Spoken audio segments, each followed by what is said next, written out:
Hello traders at CMC Markets, welcome to a new update by RRG Research for Monday the 13th of May. I'm recording this on Friday the 10th. Let's take a quick look at the rotations for worldwide equity markets, and the image that we saw last week is pretty much still continuing. So if you look at the weekly RRG here, you can see how especially the Hang Seng and the FTSE are really picking up pace. So they're inside improving, but they're rapidly moving towards the leading quadrant at a what we call a strong RRG heading. And if you look at the opposite side, you will see the Nikkei and the New York FANG and the Nasdaq and the S&P 500 all moving in the opposite direction. So this clearly indicates a shift, I would say roughly out of US and Japan markets toward the Hang Seng and the FTSE, and to a lesser degree the European markets, because the stocks index, the SXXP, is right here. Obviously the DAX and the CAC are major indexes in that region, which you can see how it is moving towards the leading quadrant, so that is a positive, but it has a lot less momentum than the Hang Seng and the FTSE.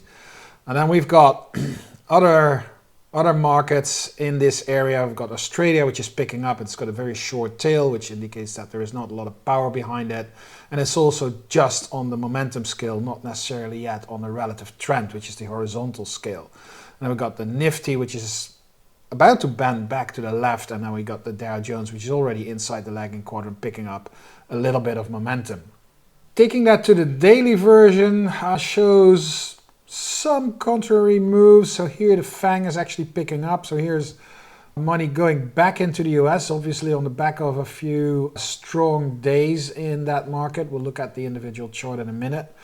But you see the FTSE losing a bit of momentum and the Hang Seng, and because they are so far to the right, this seems to be they're ending the first move, the first leg of their initial turnaround of trend, because they're both moving from improving into leading, which is the turnaround of trend, going from a downtrend to an uptrend.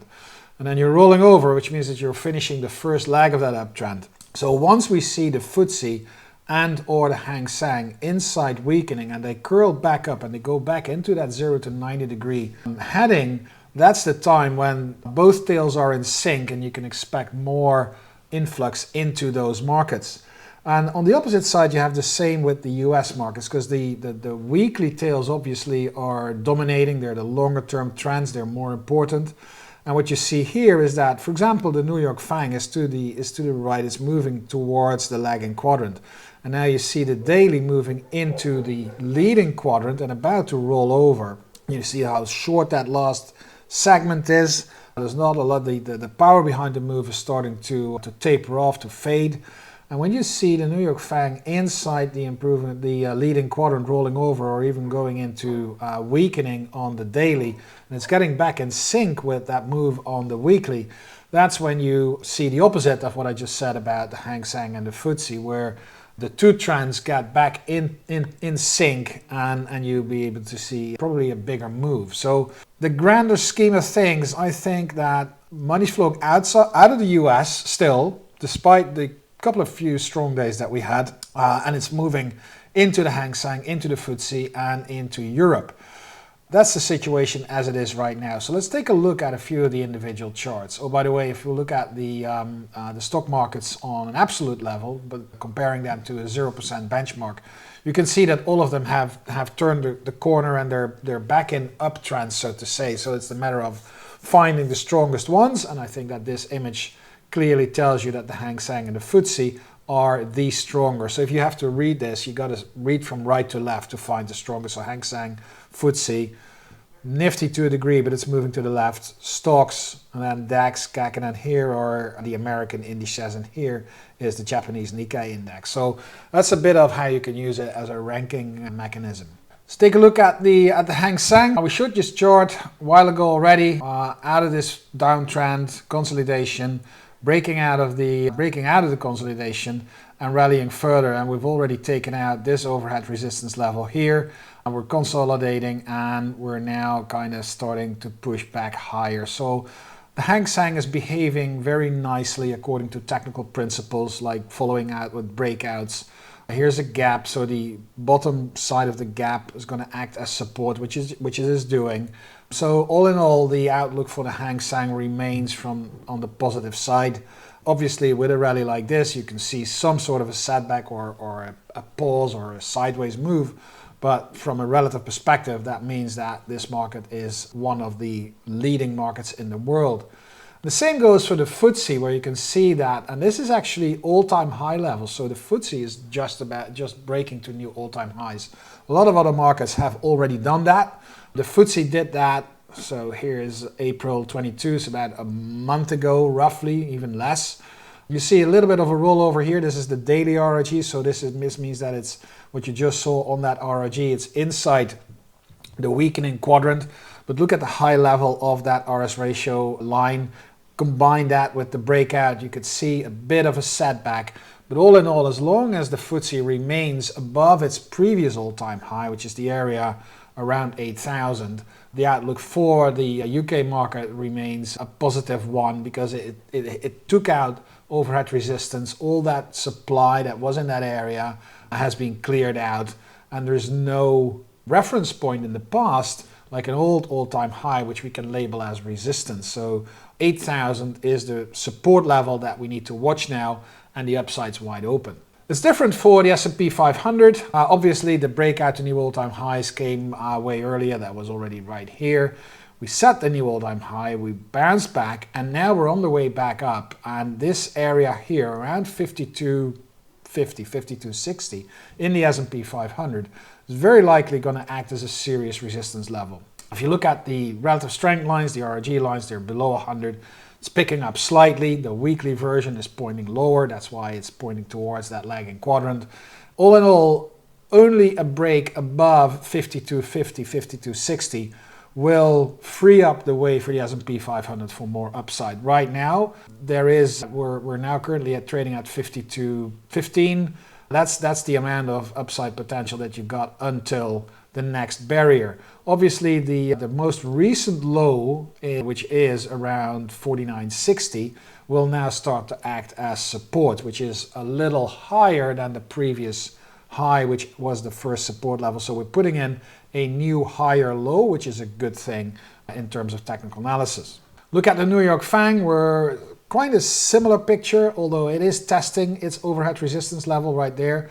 So for the FANG, we need to watch 10,260 as the next barrier. If that breaks, it frees up the way for more upside. And here you will see support around 9,300, 9,320 roughly. That'll be the level to watch, but the upside is nearby. Upside resistance is nearby. Stocks index is about to break above new highs. So here's the all-time high for the Euro Stocks index, Stock 600 index. And if we can hold that, that will be a very positive sign for the European market. And if you just eyeball the chart of the Stock 600 versus the S&P 500, you see that the Stocks is now breaking its previous high, whereas the S&P is just approaching the previous high. And this already indicates some form of relative strength for Europe, because it has already managed to break its previous all-time high, where the S&P needs to do that, and it's the question whether it's able to do that. Different pictures for the Nifty. We tested that previous high, failing, and we're now breaking the rising support line, and there is I think it's a pretty important support level around 21,750.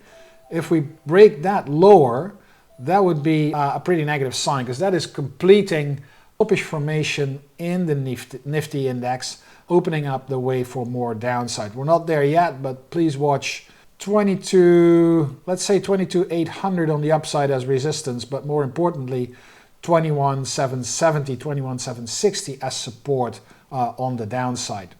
And then the Nikkei, that big red line that we have here, is that massive overhead resistance, that really old all-time high. We tried to break higher. Initially it looked very good, but now we're breaking back below it. So that's now a failed breakout. Doesn't work. And that 39 barrier is coming back stronger than ever, I think. So you see that we bounced off here. It looks as if we're kind of starting to break this little, could be like a bear flag pattern. Not all that good for the Nikkei index. It's probably needs a little bit more time to actually get back to new all-time highs and sustain the rally that we've been seeing. Let's quickly jump to the FANG stocks that we're tracking here in this update every week or every few weeks. So here's the weekly, and nicely spread out around the New York FANG index. And what we see is strength for Google. I think if I have to put a label on all of these, I think Google is the strongest tail because it is inside improving. It's very close to crossing over into leading, and it's the only one in this on the right hand side, or almost on the right hand side, at a strong heading about to cross over. So to a lesser degree, the same goes for Apple and Tesla, but they're still a little bit further to the left. That makes them less interesting. And Microsoft just has a very short tail, which means that it is a very stable relative downtrend. So Google is worth paying attention to from a positive perspective. Apple and Tesla not so much. And then the downside potential or riskier stocks, I think, is Nvidia, Meta, Netflix, AMD. And then Amazon looks to be pretty stable inside that leading quadrant, which is also a very interesting move, especially when you combine it with the dailies. So let's look at Tesla here. So it's almost a vertical move, but you can see it's already rolling over inside the leading quadrant. So that suggests that it'll be very difficult for this weekly tail to move over to the right. So we're probably going to see some sort of a rotation back to the lagging quadrant here, underscoring the negative outlook for Tesla. If you look at Nvidia, again, it's moving lower here, and here you see the daily tail is already starting to point lower on that daily RRG. It's rapidly losing its positive stance. It's at a not necessarily at a negative heading yet, but it lost its positive heading. So if that continues, you can probably expect further rotation of Nvidia into the weakening quadrant and possibly towards lagging. Different is for, if you look at Amazon, for example, it's right here inside the leading quadrant on the weekly, moving. It lost its positive heading, but it's still moving higher on the R's ratio scale, and we see the daily tail curling back up. So as soon as this tail manages to rotate back, pick up that positive heading, move back into the leading quadrant, you can expect this weekly tail to continue further to the right, which indicates a relative uptrend for Amazon. The same thing happens for Google. You can see how this tail is pointing there, and then you see how Google just went through a sort of corrective rotation, and that last segment, which is last Thursday's price movement, actually indicates that Google is turning back up. So as soon as you see a better or more clear rotation back up for Google, potentially even moving back into the leading quadrant, that will bring the daily tail back in sync with the weekly, and those are the things that are usually have a positive effect. Let's take a look at, so for Tesla, for example, which was on the negative side, you can see how that works. So you still have this, I would say still downtrend, a massive jump here, but now out of that jump, you can see lower highs, lower lows. We're resting at support of that gap area, but the RRG lines are rolling over. The bigger trend for Tesla is still pointing lower, despite that massive move that we've seen. So unless we will see a rotation for Tesla that brings it all the way back to the leading quadrant, it will be very hard for Tesla to start outperforming the New York FANG index. If you look at Amazon, that's a good thing. You saw that how Amazon was positioned inside the leading quadrant, and on the daily it's starting to rotate back up. And what we see here is, here you see that little rotation as it is starting to develop on the daily chart, because this is a daily chart.